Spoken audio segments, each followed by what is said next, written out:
three of us. Mike Chiari. We never needed Mike Chiari. Cinnamon's all we ever fucking needed, and that's the C that we need. I am your host of the most, Donald Wood. That is Brandon Gavin. That was his dog, Cinnamon, and she is the true MVP of this program every time she's on it. We love you, Cinnamon. Thank you for your appearance. Brandon Gavin, Raw was tonight. I certainly watched it.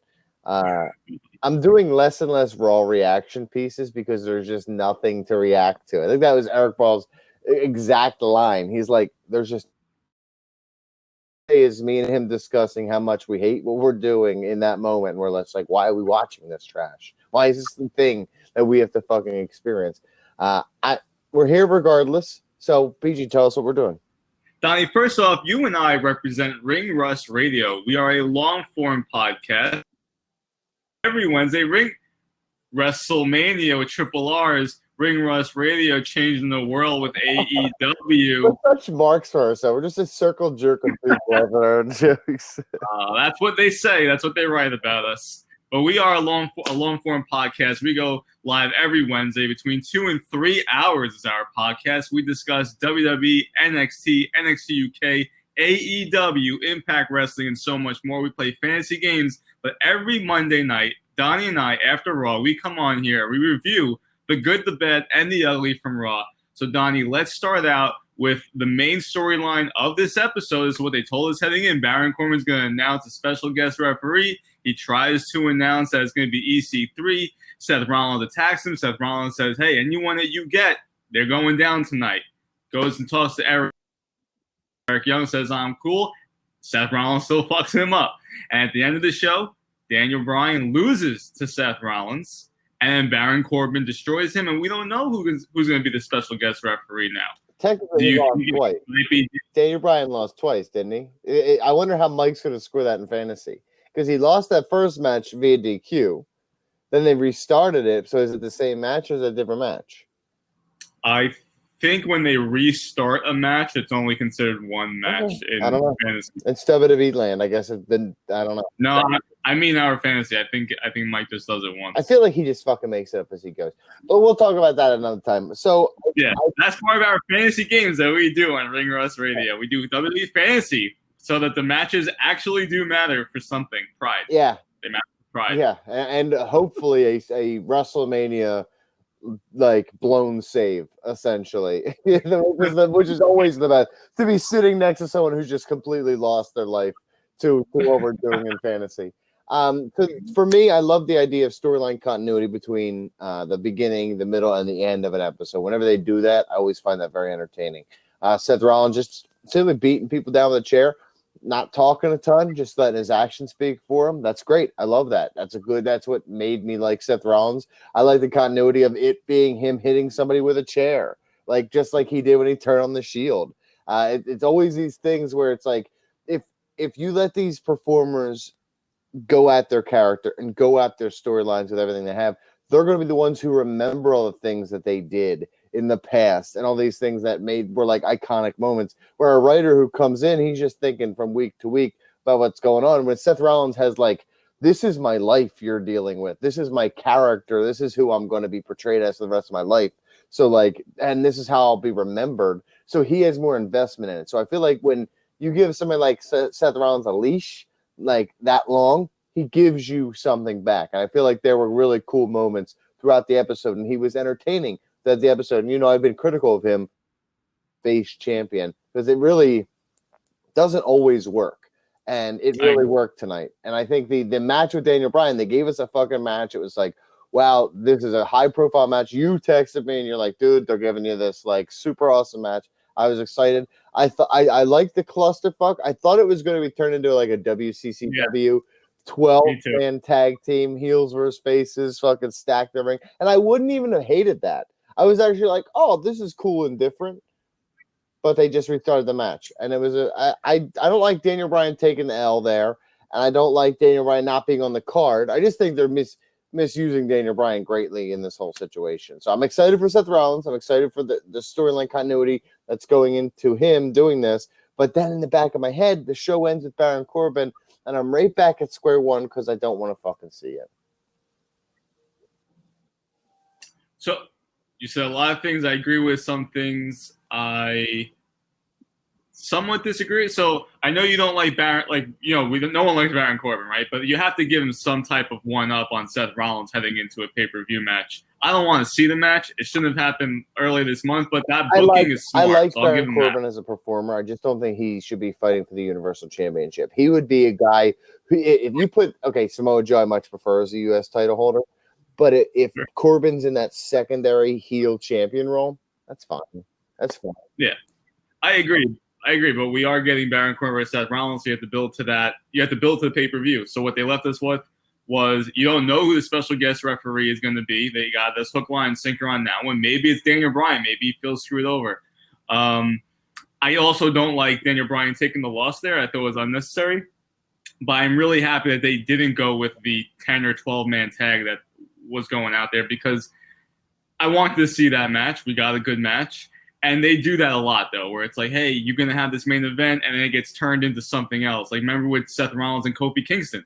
After WrestleMania, we wanted to see that, and then it turns into something else. So they do that a lot, so I'm glad that they didn't do that for here. And also, the people that ran out, it made no sense for them to even be running out there. I say disagree with that. Just because you had their heels, they're on the show prominently. Like, the Revival came out to throw a bone because I'm sure the idea is that Shane is the one who was like, hey, going out there and send some help with these guys. And the Usos came out. I like the call. It was a call and response thing. It's like you go out there, then you go out there, then you go out there. And it's like everybody's – the reason you're out there is because they're out there. And they're out there because they're out there. And I think that at least there's a reason behind it. How many times have we seen it? Yeah, but the initial people that I think it was New Day that went out there first just didn't really make any sense. Well, they were done weekend at burning EC3, and they had nothing better to do at the time. EC3 was the best he's ever been on Raw this week. That was the best EC3 has ever been in his life. Coming to WWE, which is no, I'll take that back. Last week in the elevator was better, but still, I'm just happy to see him in any form or fashion. And he sold being knocked out by the chair for like what felt like 10 minutes, and I love that. Yeah, it was weird of how long this dude was knocked out for. He's a pro player, right? Like, it's the New Day and him selling it. What we always say, like it sucks for these guys who come up and they're just squandered. It feels like they never have a chance. They're not given the chance. And when you see him, and then you see him try that hard, it's like when the Revivals tried super hard at the fucking the Bengay in their crotch. Remember that? They were scooting on their butts, and it was like, wow, you guys are committed to this. It's like, at least you're trying. At least you're going down with a fight. You're like, look at me. I want to have the opportunity. I'm doing everything you asked me. Let me have something. So you came on here on this episode of Get Vocal, as you usually do. Just very disappointed that you had to watch Raw. Kind of seemingly unhappy for the show. No, I'd say this episode was not the worst. I thought this was a good episode. I wouldn't say good. I would say good compared to other previous weeks in recent memory. But like you always say to me, what do you take out leaving from this pay-per-view or from this episode of Raw? Okay, you got to see a really good opener, right? The five-way match was good for Ricochet winning. I thought that was a good match, and they started with a match. Kinda. Like we talked for a little while before that. A little bit, but like it was a match. I thought you got to see Daniel Bryan and Seth Rollins go one-on-one. So I think you're gonna take away from that. And I like that it didn't. It seemed short. It seemed like they didn't really get started, and it seemed like not that I was let down because I didn't expect it was a television match. I agree with what you're saying. If you're giving me like, hey, we're gonna eventually do this, and we're gonna eventually do this at a pay-per-view, I'm all here for that. So leave some of the bullets in the chamber. Only give me one or two because I want you to fucking go all out when you face next. But we had subtle pieces of like the Bullet Club, and I even like the Shane and the Revival kind of hanging out and doing their thing. But when Dawson fucking pocketed some of the cash, he's just like, whoa, hold up. Like, that was great. Those are good moments. So I think that this episode of Raw was, and it's hard to there's no scale for me because it's so down low. Like I don't even know what to grade it against. It's just like yeah, but I mean, to me, if you go up and down the show and you look at every segment as its own segment, I don't think there's really anything bad. That's my thing. Is like you can't. Yes, we don't like Raw in general, but when they do put out a good show, I think we have to acknowledge. Yeah, I thought the stuff with Becky was fine. I wasn't blown away by that because that was probably the lowest. Almost like the women's segments in general for the past few months have been among the lowest on the show, and this. To me, this was like the lowest for them. I don't think it was a lot. It's again, it's like, what are we judging this against? Because it's okay. Was Lacey Evans great? Was Becky Lynch her best? Like, probably not Becky Lynch being her best, and Lacey Evans was fine in this role. But I feel like I'll say this, BG, this is one of the better go home episodes for a pay-per-view that I've seen in a long time. I'll say. Like, I can't remember a better, because usually go-home episodes are, like, the most throwaway of all the episodes because there's just nothing of merit that ever happens. It's just like you're in holdover city because you're a week away from this pay-per-view and nobody wants to do anything. You're already there. So you let some people hold, like Corbin stand tall. And, like, that's how you go to the pay-per-view. And I get it. I appreciate that. And this was a well-done, especially considering how short of a time was from that fucking stupid Super Showdown to this. This was a pretty solid go home episode of Raw. So I enjoyed that. And I enjoyed like Kevin Owens and Sami Zayn. That was enjoyable too. Yeah, that was enjoyable. Paul Heyman cuts a good promo. You don't know if Brock Lesnar's actually going to be there. I mean, at the end of the show, I'm thinking Baron Corbin destroys Seth Rollins. Is Brock Lesnar actually going to show up? I don't know. You never know because he has money in the bank and he's done it before. So I love that aspect of it, of with him having it, and you can just throw Paul Heyman out. This is what we said when Brock first won. Paul Heyman can come to promo and say, hey, Brock Lesnar might be here tonight or not. And now you want to find out till the end of the show if he's actually going to cash in. So I think that's a lot. And even if he does show up, you don't know if he's going to cash in like he did last time. Right? So I like that aspect of it. They're trying to keep us on our toes. I'm going to give them credit for this episode. I'm going to give them credit for booking Samoa Joe versus Ricochet when I thought they were going to book Samoa Joe versus The Miz at the pay-per-view because they had a promo a couple weeks ago. But Samoa Joe and Ricochet on the pay-per-view, that could steal the show. I think that, of course, I'm not a Miz guy. So I'm always going to take Ricochet over Miz because I think Ricochet is a far superior performer. I think that as a wrestling fan, I think that I don't buy Miz as a face. I know that seems the fans are, which is good for him. He's doing doing good with his character he's being given, and he's taking a run with it. And he is getting positive reactions. I just don't have that in me. Don't care that much. So to me, I feel like this should be Ricochet is probably going to take the L just because that feels like how they booked him leading into this and how they continue to book him. But to me, he is the kind of guy who needs to be the underdog face who's going against a fucking monster Matanza type heel. And guess what? Samoa Joe has been this dastardly fucking heel.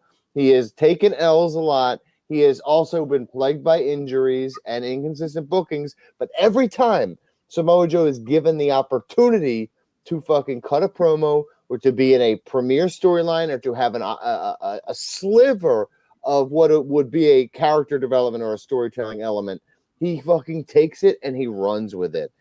There was no story apparently with Dominic anymore, so we're just moving past that. But he was trying so hard when he had those moments with Dominic to bully him, to make it feel good. So my idea is that once he gets his hands on Ricochet in terms of promo back and forth, Ricochet doesn't have to say a lot.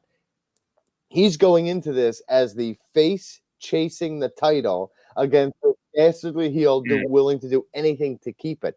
I don't want just one match. I want this to be stretched out because I love the combination of these two guys, and I love the idea of Ricochet having to work his ass off, maybe having to go through Cesaro at the same time. Samoa Joe throws a wrinkle in the works, or I want you to go through him to get back to it. Because Samoa Joe could easily just, low blow his way out of it. He's about to lose, low blows, and we move it down. We kick the can down the line. Because this could be, and I'm hoping it is, Ricochet's launch pad to be like, wow, like Vince be like, wow, oh, this is good shit. Look at this kid, pal.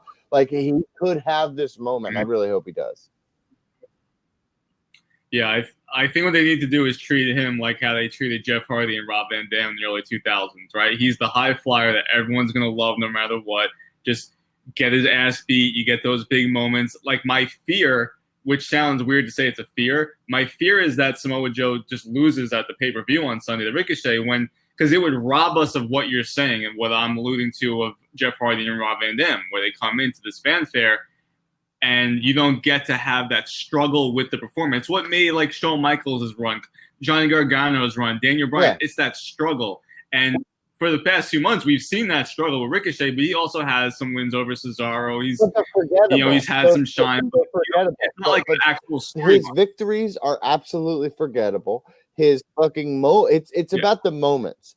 It's of course AEW is going to say wins and losses are trying to matter. They're trying to do something different. But in wrestling, it truly doesn't matter as long as you're pushing those moments and creating momentum, and then they win when it's the biggest moments. You have to come up big if you want to be a big time player, and just like that's the sports element of it. And that's why I like that element of AEW being like wins will matter because at times they do. 50-50 booking isn't right all the time, no matter what they do. And I agree that I feel like we're going to get 50-50 booking out of this after Samoa Joe just takes the L. When it really should be this Samoa Joe wins via DQ or something like that. Then we kick the can out of line, and then finally, eventually, Ricochet, wins. Before we wrap up with Bray Wyatt, I just want to say that I would love for the finish on Sunday with Samoa Joe and Ricochet to be Samoa Joe gets him in the coquina clutch and refuses to let go. Ricochet refuses to tap out. And it's kind of like the match is up in the air of like, well, he never tapped out. You refuse to let go of the hold. It kind of has like a chokehold where they're like, this is a DQ. I want something like that because that could further the storyline instead of this just being a one-off. My fear is it's a one-off or that they just have Ricochet winning the one-off. I don't know. But I am fearful of this booking for some reason. But I'm very excited for the match. I don't know. How about previous history? It's like if you don't learn from history, you're destined to repeat it. And guess what? That's fair. So let's talk about this history because we've had it running now for almost 2.5 months of Bray Wyatt in the Firefly Funhouse, and now this is bucking history with these segments. We get a real deep dive into this more sadistic, almost serial killer-esque. Like I mean, this was what we've kind of been waiting for is to finally see when is this going to happen. They really, I feel like, pushed it a little over the deep end with how much was in it. There wasn't really like this subtle build up to this. This was like all in, I felt like. Well, did you get that same feeling? To me, I feel like this is the beginning of the transition to television, to live television. I feel like this is the move. This is the beginning of, and I think it'll be done slowly, as it should be. But again, beauty of this is I don't know how this is going to translate to television. I love what they're doing. I love the Fiend. I love his look. I love everything about that, like the Terry Funk pants and the weird mask and the hair. Everything about that is fucking really cool. And all the visuals of it flashing to the fucking the song, all the different. It's the same Strongman song, Muscle Man song, but it's all the different channels, all different genres of music, and the gloves. It was a good way. To me, it felt like this was bringing everything together. This was talking about all the characters that you met. You saw them all say the same thing, and Bray was finally like, this was Bray to me revealing his intentions and saying like, what we're doing here is you're gonna follow me, and he's kind of revealing like he is still going to be that cult-like character, but he's going to unleash the Fiend. So I think it's going to be perceived in the same. It's going to be handled in a way, hopefully better than the Demon.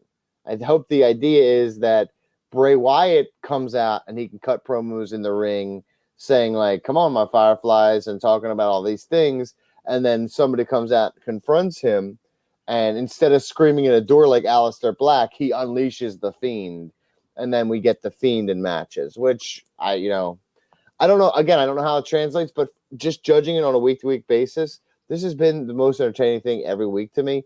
And this promo was another one of those things. And we bitch about like coming back, and Michael Cole's like, wow, Yowie, wowie, what a promo from but we went to something different. We just cut away from it, went to Daniel Bryan and Rowan, which I was like, good. They still look like assholes going into it, but at least it's fucking one thing instead of the other. So my hope is that this translates to live TV in a way that we can all enjoy, because I feel like almost unanimously everybody who's a wrestling fan really is enjoying this. I haven't heard too many people be like, I've heard some people saying this is going too long, but no one really bitching about the content of the character build right now, because that's what we're getting. We're getting character being built and depth, and like why he's doing these things, and who he's perceiving himself to be, and all these seeds are being planted that they can now like grow and then give me storyline aspects from it. So I think it's just genuinely exciting to have a character with a possibility of an actual backstory, because we don't get it anymore. We'll see. It's all so vague that you don't really know what they're building still, to me, right? And I'm sure there's a ton of, I've only watched the promo once. I didn't go back and rewind on like slow motion, this and that. So I'm sure there's things that they put in, if they were smart, that are like these little Easter eggs. I don't know what they are, but I'm very excited. I'm still, intrigued. This is one of the most intriguing ones. I'm very anxious to see how this translates with him actually coming to a ring, because to me, these are good for backstage stuff. But then when you get into the front of a live crowd, you don't know how it's going to go, right? And I also don't like one more thing. When they cut from the video on your TV to then show the arena, I hate that so much. While this video is happening, it's so unnecessary, and it takes you out of what, like, the whole thing that they're trying to build with this segment. It just takes me right out when they pan out to the jumbotron for just no mute reason. your squalor for just a moment. No, BG. Honestly, when you say that, I think that, and you're gonna love this word, I think that could be acclimating the fans for the concept of that happening live. Like when he does this live, there's gonna be fans behind him. So when he's on the screen, there's fans in front of him. You're getting that feel. I almost like it because what I just said like that. I almost feel like when you watch like a show and it's the performance on stage and like the kids in the crowd, you look at the back of the kids' heads as they watch what's happening. It's almost like that. It's like we're the kids in the classroom watching him do the thing. Listen, man, I'm just crazy, Miss Charles, because I know as soon as he gets live, he's gonna be like, "What's the Fiend? Oh, he's gonna wear that mask in a ring. Oh, I don't like that anymore. We're gonna cut this all out because I don't like it now." But I'm hoping that he has carte blanche with this, because it seems like he does, and that translates to goodness on the live TV show. I'll leave my point with this is we grew up in the Attitude Era with Kane as this masked monster, and they don't really have that anymore. And I'm sure they would love to have that again for merch and just like the horror theme of it. So I think that we're on the safe side when it comes to him wrestling with that mask. I would be okay if he wrestles with the mask. Like I said, it's the demon. Like he brings that out. Well, yeah, that's what we spoke about a few months ago. Like it's like the Mankind I'm fine with that thing. too. Like I said, there's a lot of ways they could go with this that would be entertaining and satisfy the what they've built, the excitement they've built. You know what I mean? Because we got this anticipation level. Every one of these, I'm like more and more excited. I'm like, wow, this really could work. This could be what Bray Wyatt needs to like be revitalized. Which we talked about. It's like sometimes you think there's characters that are beyond the point of return with the WWE, where you're like, fuck, they've ruined this person to where it's like I never think they could get over again. But I feel like with this, they're rehashing some of the emotions, some of the love that I felt for Bray before John Cena just took them and just jobbed him out at WrestleMania. Because that's what happened. He did. He fucking sure did. He's like, yo, Bray Wyatt and your whole family, you're gonna be taking L's left and right, dude. All right, that's it. That's it. And on John Cena burials, I Honestly, fucking love it, baby. That's there's so what we're many here for. opportunities. Honestly, if you think about it, we can end damn near every show. We're talking about another person over the years. I love it. He's the best, man. That's why he's hosting Nickelodeon shows. And hey, that's it, Donnie. We're out on that hand gesture of you jumping off to Raw because you love it. That's what we do here every Monday night. We love Raw. Psych, we love to shit on Raw every week. But this was our most positive that we've been in a long time, so I'll give him credit. If you want to hear our Stomping Ground preview and our predictions, you can listen to that on Wednesday night, Ring Rust Radio on Spreaker, iTunes, and Spotify, as well as other podcast services. And of course, we'll be having Mike Chiari, and we'll be also talking SmackDown, NXT, NXT UK, Impact Wrestling. We're going to talk about, I'm sure, the G1 Climax tournament with John Moxley in it. Hell yeah. And today with Tommy Kenta is back in New Japan. He's going to be in the tournament. So we're going to be talking all about that this Wednesday on Ring Rust Radio. And on Sunday, Donnie and I are coming back to get vocal for our review of Stomping Grounds. And then the following Monday, back here for Raw next week, because in 2 weeks, we're taking off for July 4th. America, fuck yeah. That's it, Donnie. God bless we're America, and we'll see you back here. Sunday. Right? Sunday and Monday. So just 2 nights of us. Never stop loving us.